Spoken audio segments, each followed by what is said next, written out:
Frères et sœurs, bonjour. Je suis heureux de vous retrouver ce matin. Et j'ai une question à vous poser. Est-ce que vous êtes prêts à vivre une aventure avec moi dans la parole de Dieu? Vous vous souvenez, la semaine dernière, on avait commencé dans l'épître aux Colossiens, on avait pris les 11 premiers versets. Alors bien sûr, on n'a pas tout approfondi parce que creuser une épître de Paul, ça pourrait durer pendant facilement une année, parce que c'est très profond et c'est très riche. Et donc, ce matin, nous allons aborder une autre partie de cette épître. Donc, nous allons voir, toujours dans le chapitre 1, Colossiens 1, juste les versets 12 à 14. 3 versets seulement, et vous verrez, j'ai intitulé ce message d'aujourd'hui « L'incroyable découverte ». Alors, si vous êtes partis pour une incroyable découverte avec moi, je vous invite à prier le Seigneur ensemble pour qu'il nous donne son esprit pour mieux comprendre. Notre Père, nous te remercions parce que tu es présent au milieu de nous. Nous te remercions parce que ce matin, tu nous invites à une incroyable découverte, parce que tu es un Dieu incroyable, tu es un Dieu difficile à comprendre tellement ton amour est grand, tellement ta patience est grande, tellement ta fidélité est grande et tellement ta justice est grande. Seigneur, merci parce que ce matin, tu nous invites à recevoir ton esprit et je te prie pour chacun de mes frères et sœurs présents ce matin et je te demande de les bénir abondamment pour que, tout simplement, tu nous permettes de te rencontrer. Et nous t'adressons ensemble notre prière au nom de Jésus, notre Seigneur. Amen. Alors, je vous invite à lire ces 3 versets.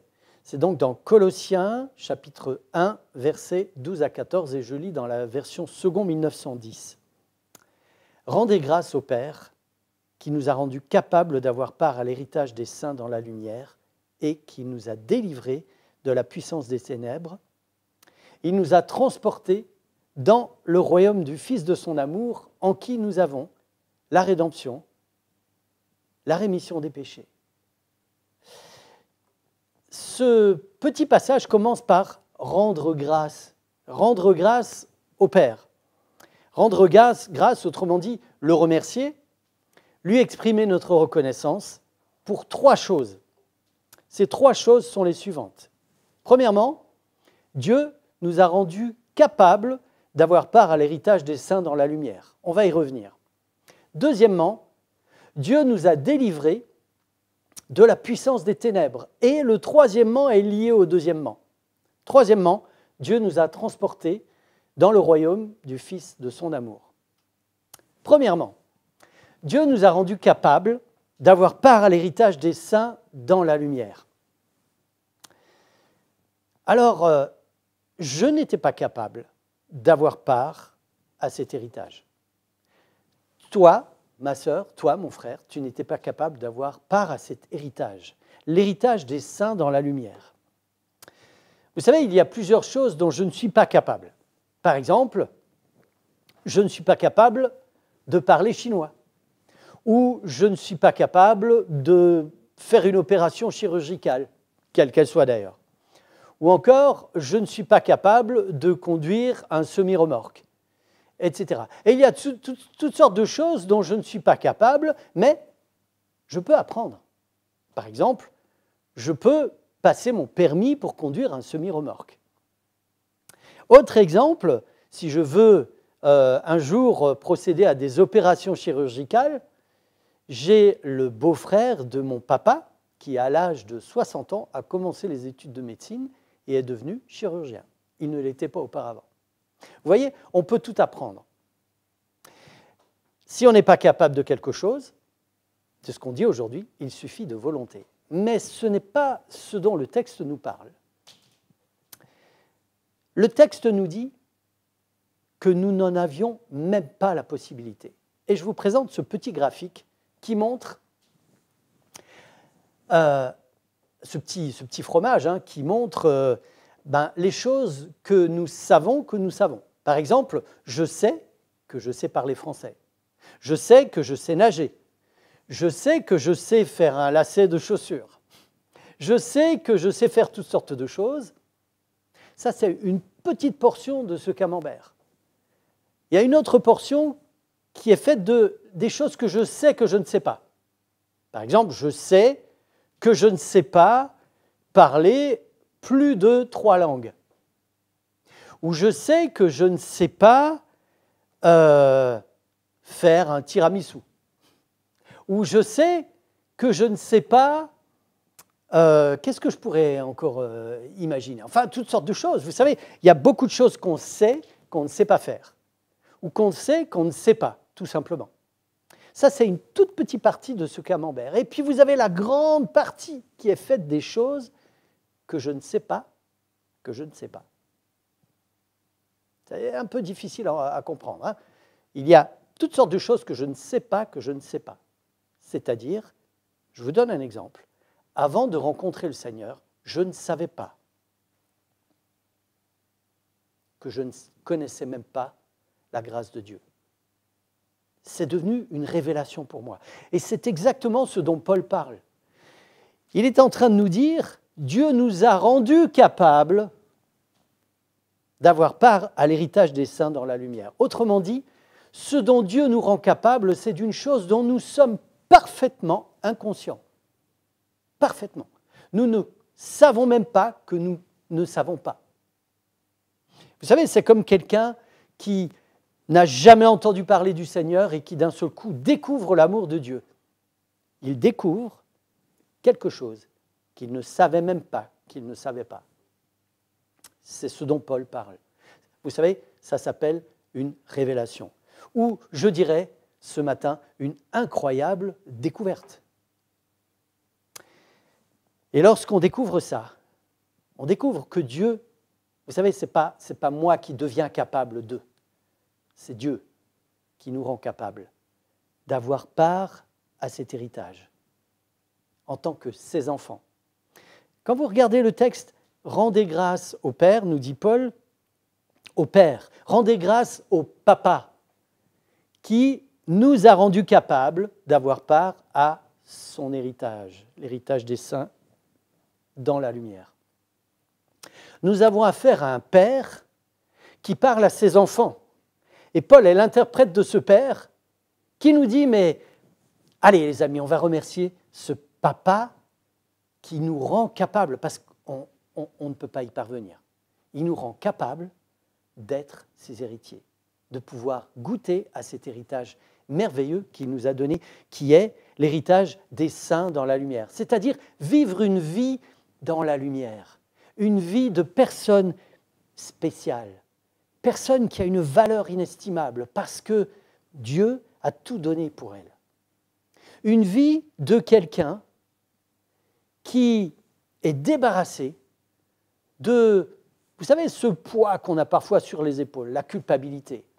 On peut parler aussi de ce vide intérieur qu'on vit parfois. Et tout le monde vit cela, malheureusement. Le Père nous a rendus capables d'avoir part à cet héritage, l'héritage des saints dans la lumière. Il y a d'autres textes qui nous parlent de cet héritage. Prenez avec moi dans Romains 8, versets 14 à 17, où il nous est dit « Tous ceux qui sont conduits par l'Esprit de Dieu sont fils de Dieu. Et vous n'avez pas reçu un esprit de servitude, pour être encore dans la crainte, mais vous avez reçu un esprit d'adoption par lequel nous crions « Papa ». Je traduis « Abba, Père ». L'Esprit lui-même rend témoignage à notre esprit que nous sommes enfants de Dieu. Or, si nous sommes enfants, nous sommes aussi héritiers. Héritiers de Dieu, co-héritiers de Christ, si toutefois nous souffrons avec lui afin d'être glorifiés avec lui. Nous sommes héritiers de Dieu, donc Dieu nous a rendus capables d'avoir part à l'héritage des saints dans la lumière, donc nous sommes héritiers, et Paul rajoute dans l'Épître aux Romains, si toutefois nous souffrons avec lui afin d'être glorifiés avec lui. Parlons de participer aux souffrances de Christ. Un petit peu avant, dans ce même chapitre de l'Épître aux Romains, chapitre 8, versets 3 et 4, Paul va dire « Chose impossible à la loi, parce que notre nature de péché la rendait sans force, Dieu a condamné le péché dans notre nature en envoyant, à cause du péché, son propre Fils dans une chair, dans une nature semblable à celle du péché. Vous imaginez le Fils de Dieu dans une nature semblable à notre nature de péché. Je ne sais pas si je prends vraiment la mesure de cela. Mais lorsque je regarde ma vie, parfois je me rends compte que cette nature de péché qui fait que, parfois tellement naturellement, le péché se produit par moi, et parfois je me sens tellement misérable, tellement coupable, tellement indigne. Et Paul est en train de nous dire que Dieu a fait de Jésus quelqu'un qui a vécu dans une nature semblable à celle qui est la mienne, celle qui me plombe la vie, littéralement, celle qui m'empêche parfois de vivre, celle qui m'enlève la vie, celle qui me donne parfois un goût de mort dans ma vie. Eh bien, Jésus avait cette nature. Je me demande si je peux vraiment imaginer la souffrance de Jésus, envoyé par le Père dans cette nature semblable à celle du péché. Jésus, dans cette nature qui nous fait faire des choses que nous ne voulons pas et nous empêche de faire des choses que nous voulons.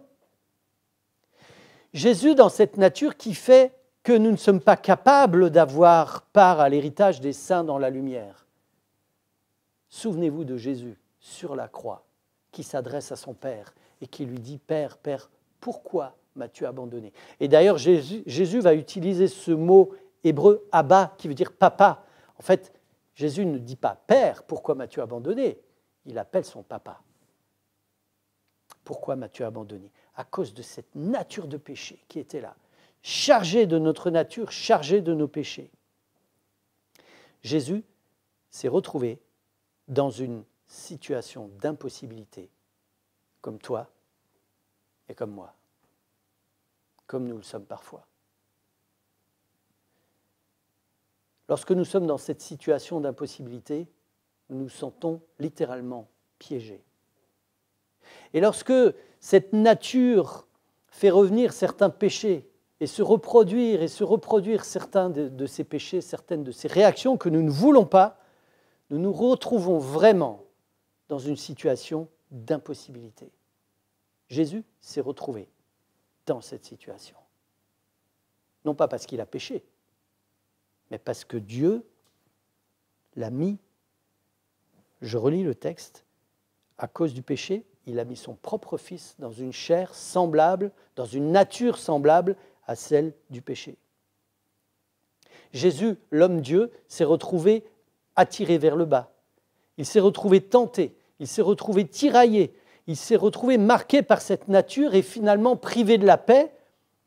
Jésus, à cause de cette nature, s'est retrouvé sans la certitude de son salut, sans la certitude de l'amour de son Père et sans joie, sans paix, sans vie. Quelle souffrance! Lorsque je regarde ça, je partage la souffrance de Christ. Christ qui était honoré par le ciel tout entier. Lui dont la parole avait tout créé. Lui qui était à l'origine de la vie. Il a été mis à terre, il a été précipité à terre. La seule chose que j'ai envie de dire, c'est quel amour!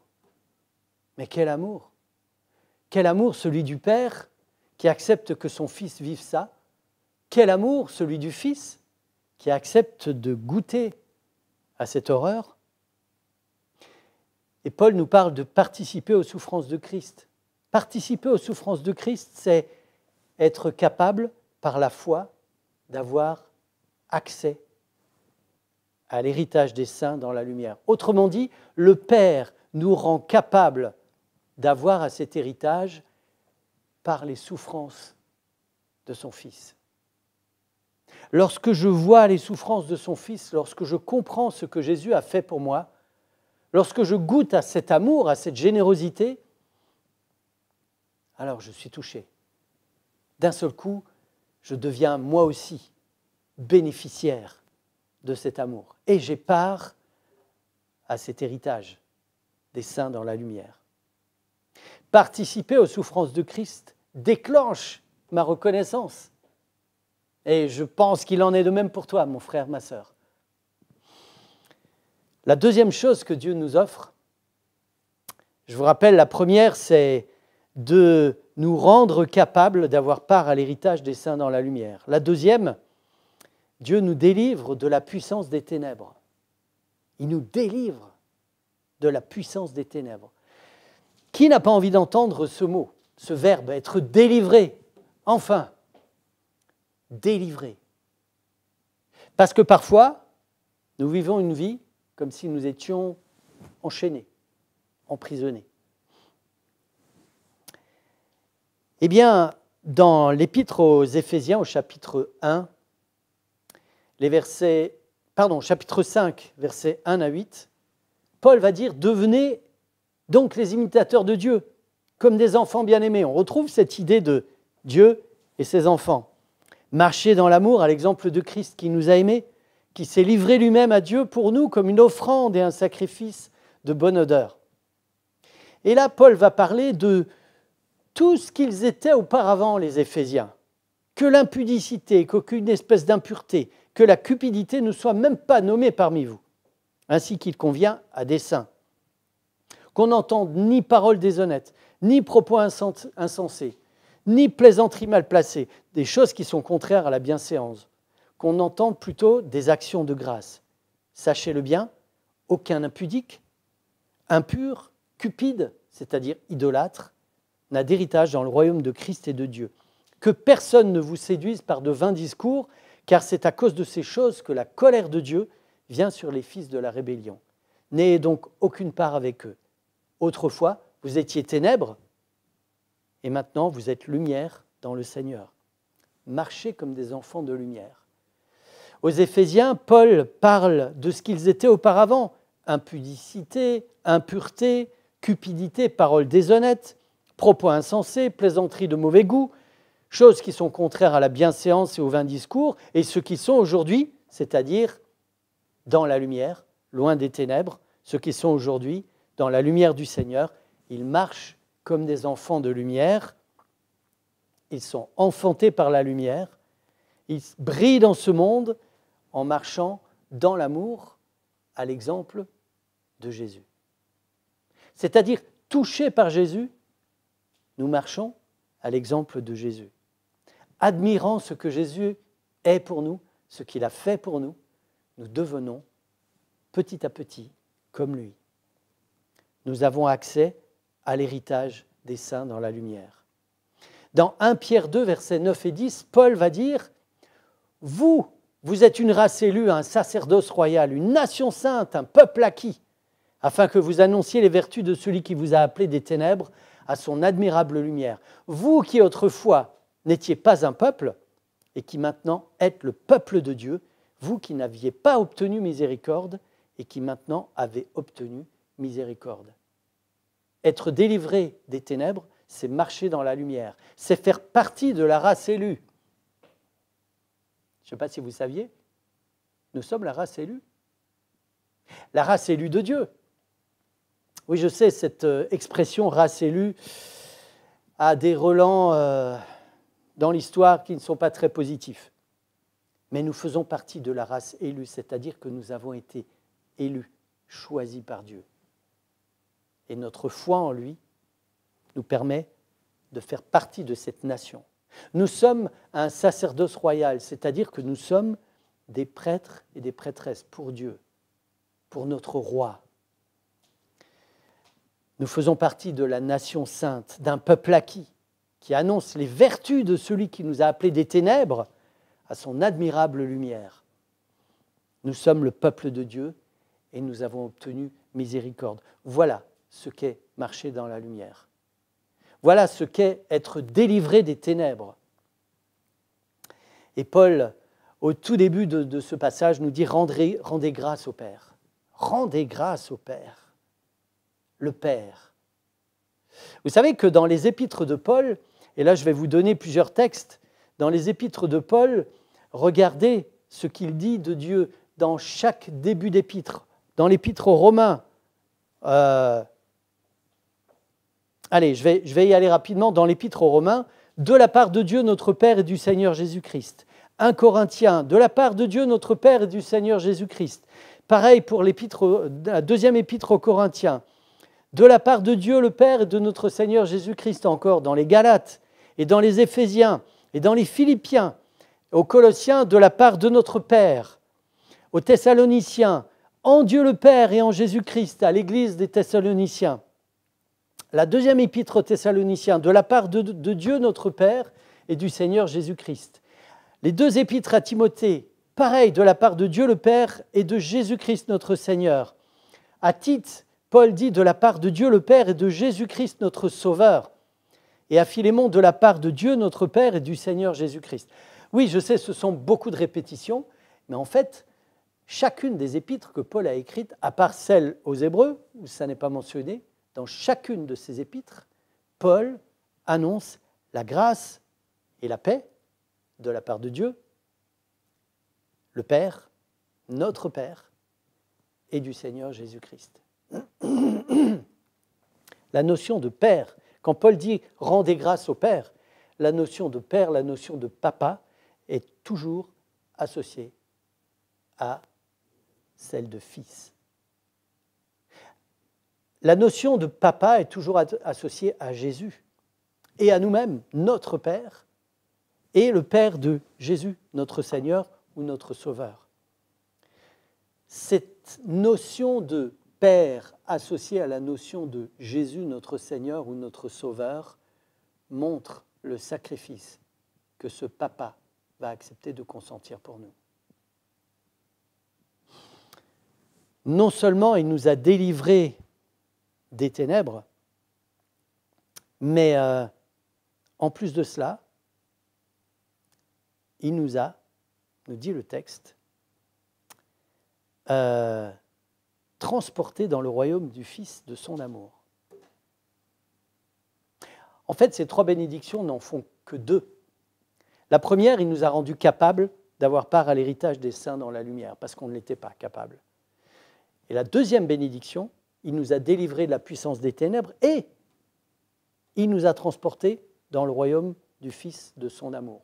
Les deux bénédictions ne sont qu'une seule en fait. Parce que pour être délivrés de la puissance des ténèbres, Dieu nous a transportés dans le royaume du Fils de son amour. Autrement dit, Dieu nous a transportés dans le royaume de Jésus, qui est l'amour du Père. Vous savez, quand Jésus naît dans cette étable, dans cette crèche, misérablement, caché, personne ne semble être au courant, à part les bergers et les mages qui sont là, et Hérode également. Quand Jésus naît dans cette étable, eh bien, Jésus est l'amour de son papa. Mais Jésus est l'amour de son papa parce qu'il est porteur de cet amour, mais Jésus est aussi l'amour du papa qui va être manifesté au monde. L'amour de notre Papa céleste pour toi et pour moi. Ça sous-entend que Dieu, notre Papa, nous voit comme ses enfants. Il nous voit aussi comme ses héritiers.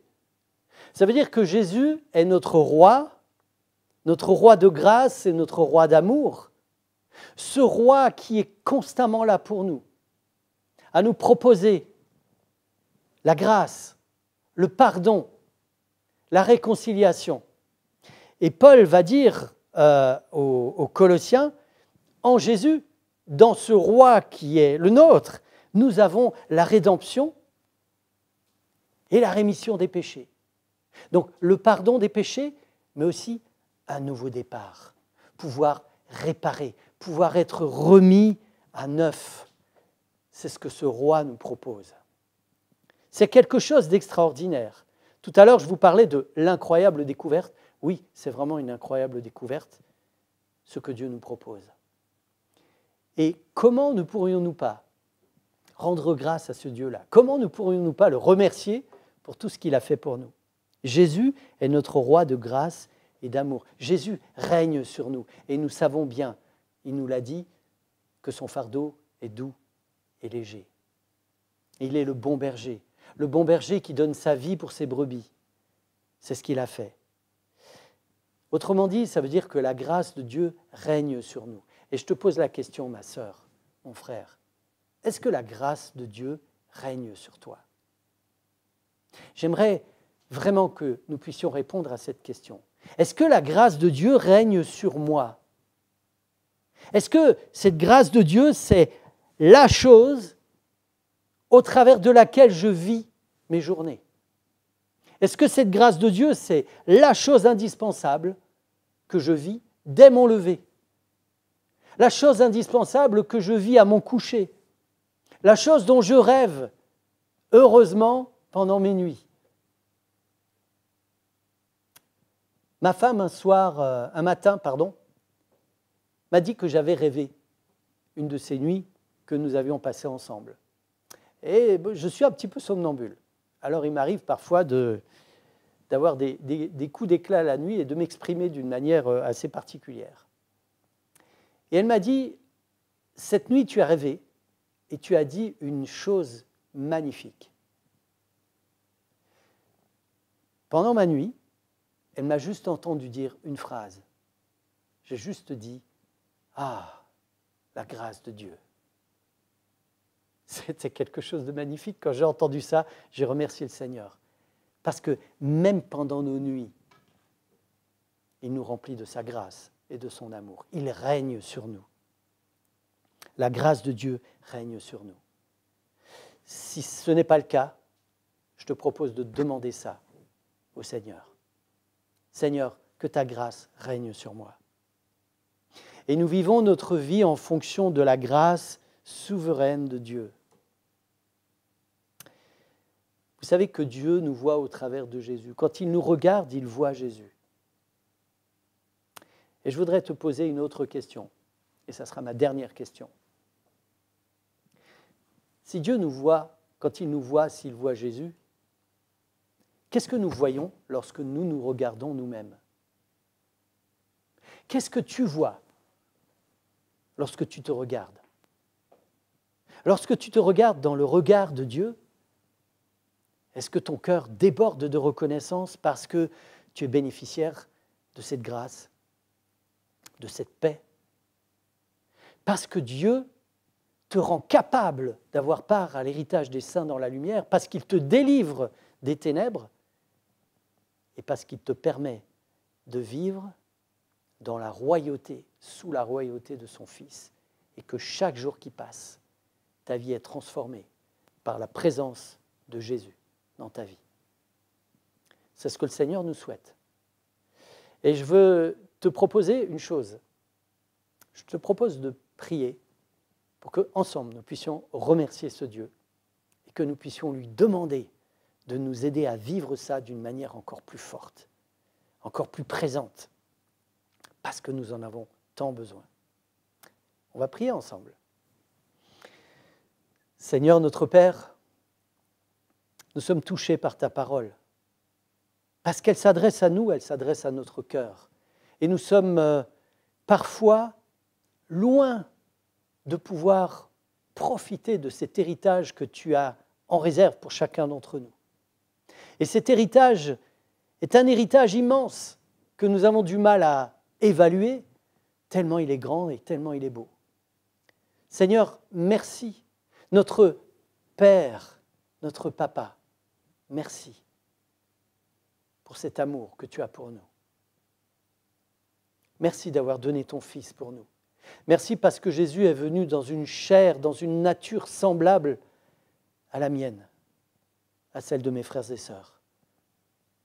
Merci parce qu'il a vaincu la mort. Et merci parce que son amour, c'est un amour, et ton amour, Père, c'est un amour qui n'a ni début, ni fin, tout comme toi. Merci d'être amour. Nous voulons mettre toute notre confiance en toi et te demander que ta grâce souveraine règne sur nous. que nous puissions vivre dans le royaume du Fils de ton amour, chaque jour, à chaque instant. Et Seigneur, donne-nous cette présence d'esprit, de te demander cela tous les jours, pour que chaque jour qui passe, nous puissions être toujours plus près de toi et que nous puissions goûter à cet héritage qui est immense. Merci aussi, Père, parce que nous savons que très bientôt, nous pourrons te voir face à face. Et ça encore, c'est une grâce que nous ne méritons pas, c'est une grâce, c'est un cadeau que tu nous fais, le cadeau de ton amour. Et nous savons que Jésus revient très bientôt. Alors merci de nous accompagner jour après jour et de nous tenir dans ta main. Nous t'en prions au nom de Jésus, notre Sauveur bien-aimé. Amen. Voilà, je vous souhaite un bon sabbat. Et pas seulement un bon sabbat, une bonne semaine et des journées pleines de cette grâce de Dieu dans le royaume du Fils de son amour. Amen.